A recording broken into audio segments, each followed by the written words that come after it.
Assalamualaikum warahmatullahi wabarakatuh. Perkenalkan, nama saya Rafia Saidian Patria dengan NIM 2450501011111155. Di sini saya akan mempresentasikan tugas akhir mata kuliah Sosiologi Peternakan dengan tema dampak usaha peternakan ayam di sekitar pemukiman warga. Latar belakang. Usaha peternakan ayam selain mempunyai prospek yang baik juga mempunyai dampak yang buruk bagi masyarakat yang tinggal di pemukiman dekat kandang. Hal ini karena usaha peternakan ayam dapat menimbulkan polusi udara seperti bau, banyaknya lalat yang berkeliaran di kandang dan sekitarnya yang sangat berpengaruh terhadap kelangsungan kesehatan masyarakat yang tinggal di pemukiman dekat kandang. Adanya kasus bermula dari laporan tertulis warga di Kecamatan Karangjati yang menyebutkan bahwa aktivitas peternakan ayam potong milik Ibu Bini Retnawati menimbulkan dampak bau menyengat dan banyaknya lalat yang mengganggu kesehatan serta kenyamanan warga yang tinggal di dekat kandang. Oleh sebab itu, turunlah lembaga yang menangani kasus tersebut, yaitu Dinas Lingkungan Hidup Kabupaten Ngawi. Fungsi lembaga. Fungsi lembaga di sini yaitu Lembaga Dinas Lingkungan Hidup Kabupaten Ngawi. Yaitu yang pertama sebagai pengendalian sosial, yaitu berperan dalam mengontrol individu atau kelompok agar sesuai dengan hukum dan etika yang berlaku. Yang kedua ada pemenuhan kebutuhan dasar, bertanggung jawab untuk melindungi lingkungan yang sehat bagi masyarakat. Yang ketiga ada sosialisasi, yaitu mengedukasi kepada masyarakat mengenai pentingnya menjaga lingkungan. Yang keempat ada penjaga identitas dan solidaritas, yaitu menegakkan aturan lingkungan yang berlaku dan turut memperkuat solidaritas masyarakat yang terdampak pencemaran. Dan yang terakhir adalah sebagai penyelesaian konflik, yaitu menyediakan mekanisme penyelesaian konflik antara masyarakat dan pelaku usaha secara damai dan adil. Ciri-ciri lembaga. Yang pertama, adat istiadat,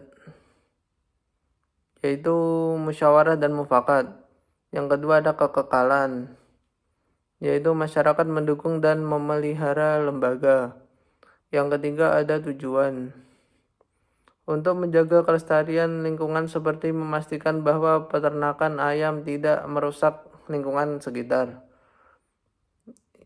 Selanjutnya, alat-alat yang mendukung, yaitu perangkat hukum dan administratif serta dokumen perizinan. Yang kelima adalah memiliki lambang. Di sini lambangnya seperti ini ya. Dan yang terakhir adalah tradisi atau aturan tertulis dan tidak tertulis, yaitu peraturan daerah dan prosedur perizinan usaha. Kemudian analisa fungsional. Yang pertama, peran verifikasi dan evaluasi. Dinas Lingkungan Hidup berperan sebagai lembaga yang menindaklanjuti laporan pengaduan masyarakat terkait dampak lingkungan dari usaha peternakan ayam. Dinas Lingkungan Hidup melakukan verifikasi langsung terhadap lokasi usaha untuk memastikan kondisi nyata terkait izin usaha, dokumen upaya pengelolaan lingkungan dan pemantauan lingkungan atau UKL, UPL, dan dampak pencemaran udara berupa bau menyengat dan lalat. Yang kedua yaitu sebagai penegakan hukum administratif. Dinas Lingkungan Hidup Kabupaten Ngawi bertindak sebagai pihak yang mengeluarkan rekomendasi administratif. Mereka menyarankan pemilik usaha segera mengurus izin usaha dan UKL UPL, serta menghentikan kegiatan usaha peternakan ayam hingga semua persyaratan administrasi dipenuhi. Penegakan ini bersifat preventif karena Dinas Lingkungan Hidup berupaya mendorong pemilik usaha untuk mematuhi regulasi lingkungan agar tidak terjadi pencemaran berulang. Dan yang ketiga adalah mediasi dan penyelesaian sengketa. Dinas Lingkungan Hidup juga mendukung upaya penyelesaian sengketa melalui musyawarah yang melibatkan pihak-pihak terkait, seperti pemerintah desa, ketua RT, warga terdampak, dan pemilik usaha ternak tersebut. Hasil mediasi menghasilkan kesepakatan bahwa pemilik usaha akan memenuhi kewajiban administratif dan bersedia untuk menutup usahanya jika terjadi pencemaran berulang di masa depan.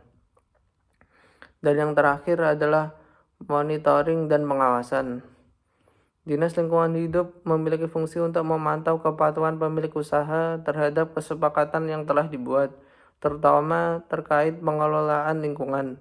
Hal ini mencangkup penanganan limbah untuk mengurai bau dan lalat dan pemenuhan standar kebersihan dan kelestarian lingkungan. Selanjutnya ada aspek conformity, yaitu berkaitan dengan pelaku usaha yang seharusnya mematuhi peraturan mengenai izin usaha dan pengelolaan lingkungan. Selanjutnya ada deviation, terjadi ketika pemilik usaha peternakan ayam tidak memiliki izin usaha dan dokumen yang merupakan syarat utama dalam menjalankan usaha dengan dampak lingkungan. Selanjutnya ada deviant behavior, perilaku pemilik ternak yang tidak mematuhi ketentuan izin yang ditetapkan oleh pemerintah daerah. Tidak adanya izin resmi dan dokumen lingkungan menunjukkan pelanggaran terhadap norma yang berlaku. Dan yang terakhir ada anomi, yaitu terjadinya ketika terdapat ketidakselarasan antara harapan warga untuk lingkungan yang bersih dan aturan yang ditegakkan oleh pemerintah dan dengan tindakan pemilik peternakan. Masyarakat merasa frustasi karena pencemaran udara yang terus berlanjut tanpa adanya sanksi yang tegas yang segera diterapkan kepada pemilik usaha. Situasi ini dapat memunculkan perasaan putus asa di kalangan masyarakat sekitar, terutama jika penegakan hukum tidak berjalan dengan optimal atau terjadi penundaan dalam proses perizinan dan penyelesaian sengketa. Selanjutnya, kekuasaan dan wewenang. Yang pertama, pihak yang berkuasa dan yang dikuasai. Dinas Lingkungan Hidup Kabupaten Ngawi adalah pihak yang berkuasa karena memiliki kekuasaan dalam mengatur dan menegakkan hukum lingkungan. Mereka bertanggung jawab untuk melakukan pengawasan dan penegakan hukum terhadap kegiatan yang berpotensi mencemari lingkungan. Pihak yang dikuasai dalam kasus ini adalah Ibu Pini Retnawati, yaitu selaku pemilik usaha ternak ayam. Pemilik usaha ternak ayam berada dalam posisi yang lebih lemah karena usahanya telah dilaporkan oleh warga akibat pencemaran yang ditimbulkan. Yang kedua, dimensi kekuasaan, yaitu yang pertama secara legal, yaitu Dinas Lingkungan Hidup memperoleh kekuasaan melalui peraturan perundang-undangan seperti Undang-Undang Nomor 32 Tahun 2009 tentang pengelolaan lingkungan hidup. Mereka memiliki kewenangan untuk mengeluarkan izin dan melakukan pengawasan. Selanjutnya, ilegal. Pemilik usaha mungkin mencoba melakukan operasional tanpa izin lengkap namun tetap berusaha berkomunikasi dengan warga untuk menghindari konflik terbuka. Selanjutnya, tradisi ideologi, yaitu terdapat kemungkinan bahwa pemilik usaha mengandalkan dukungan dari kelompok tertentu dalam masyarakat yang merasa diuntungkan oleh keberadaan usaha tersebut. Selanjutnya, secara legal dan anarkis, yaitu adanya kemungkinan bahwa tindakan protes dari warga menjadi anarkis jika tidak dikelola dengan baik oleh pihak berwenang. Selanjutnya, ilegal dan anarkis, tindakan warga yang melanggar hukum dalam bentuk vandalisme atau intimidasi terhadap pemilik usaha. Selanjutnya, nomor 3 adalah saluran kekuasaan. Dinas Lingkungan Hidup mempertahankan kekuasaan melalui politik dan kebijakan dan juga militer. Yang keempat, sumber kekuasaan. Sumber kekuasaan Dinas Lingkungan Hidup meliputi modal, yaitu anggaran pemerintah untuk operasional dinas dan program lingkungan, dan juga delegasi kekuasaan, yaitu kewenangan Dinas Lingkungan Hidup oleh pemerintah untuk mengatur urusan lingkungan hidup. Dalam konteks ini, 80% kekuasaan mungkin dipegang oleh 20% individu atau lembaga yang memiliki pengaruh besar dalam pengambilan keputusan. Yang kelima, kepatuhan anggota kepada pemimpin. Legitimasi hukum membuat anggota masyarakat dapat taat terhadap pemimpin karena keberadaan peraturan yang jelas memberikan dasar hukum bagi tindakan pemimpin.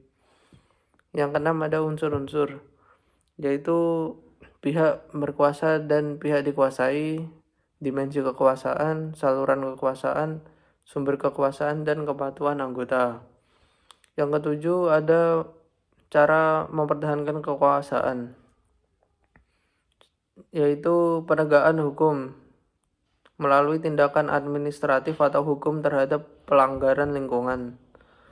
Yang kedua, dialog dengan warga, yaitu membangun komunitas yang baik dengan masyarakat untuk mendengarkan keluhan mereka dan mencari solusi bersama.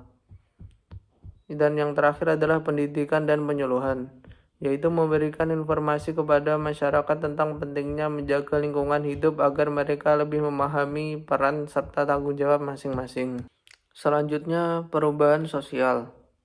Perubahan sosial yang terjadi dalam kasus ini adalah kesadaran masyarakat akan hak lingkungan hidup yang sehat dan baik. Warga secara aktif melaporkan dampak buruk dari usaha peternakan ayam yang menyebabkan pencemaran udara dan banyaknya lalat. Hal ini memicu perubahan hubungan sosial antara warga dan pemilik usaha serta peran aktif pemerintah dalam memfasilitasi penyelesaian sengketa. Yang kedua, faktor penyebab perubahan sosial, yaitu faktor internal, kesadaran warga terhadap hak lingkungan hidup yang bersih, dan juga adanya musyawarah internal warga untuk menyepakati tindakan pengaduan. Faktor eksternal, dampak pencemaran lingkungan dari usaha peternakan ayam berupa bau menyengat dan banyaknya lalat, serta hukum dan regulasi yang mewajibkan pemilik usaha memenuhi izin usaha serta dokumen lingkungan seperti UKL dan UBL. Tahapan-tahapan proses perubahan sosial.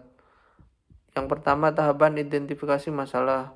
Warga merasakan dampak bau menyengat dan lalat dari usaha peternakan ayam. Selanjutnya, tahap aksi kolektif, yaitu warga membuat laporan tertulis kepada Dinas Lingkungan Hidup dan melakukan musyawarah internal. Selanjutnya, tahap intervensi pemerintah. Dinas Lingkungan Hidup melakukan verifikasi dan menemukan bahwa usaha belum memiliki izin usaha dan dokumen UKL UBL. Dan yang terakhir, tahap penyelesaian, yaitu dilakukan musyawarah antara warga, pemilik usaha, dan pemerintah. Pemilik usaha menyanggupi untuk mengurus izin usaha dan memperbaiki pengelolaan lingkungan. Bentuk perubahan sosial. Bentuk perubahan terencana, yaitu penyelesaian sengketa lingkungan ini dilakukan secara terstruktur melalui musyawarah yang melibatkan warga, pemilik usaha, dan pihak berwenang seperti Dinas Lingkungan Hidup. Hal ini menunjukkan bahwa perubahan terjadi perencanaan melalui dialog. Kedua, bentuk perubahan struktural, yaitu adanya intervensi dari pemerintah yang meminta pemilik usaha melengkapi izin dan memenuhi UKL UBL, menunjukkan adanya penegakan hukum administrasi untuk mengatur tata kelola lingkungan. Selanjutnya, bentuk perubahan fungsional, yaitu kesepakatan yang dibuat antara pihak-pihak terkait berfungsi untuk menjaga keseimbangan antara keberlangsungan usaha dan hak lingkungan hidup masyarakat. Alasannya yaitu karena adanya intervensi hukum, kesadaran warga terhadap haknya, dan keterlibatan pemerintah dalam memediasi serta memastikan pemenuhan regulasi terkait perlindungan lingkungan hidup. Penyelesaian sengketa dilakukan melalui pendekatan musyawarah yang mencerminkan solusi damai dan fungsional. Sekian presentasi dari saya.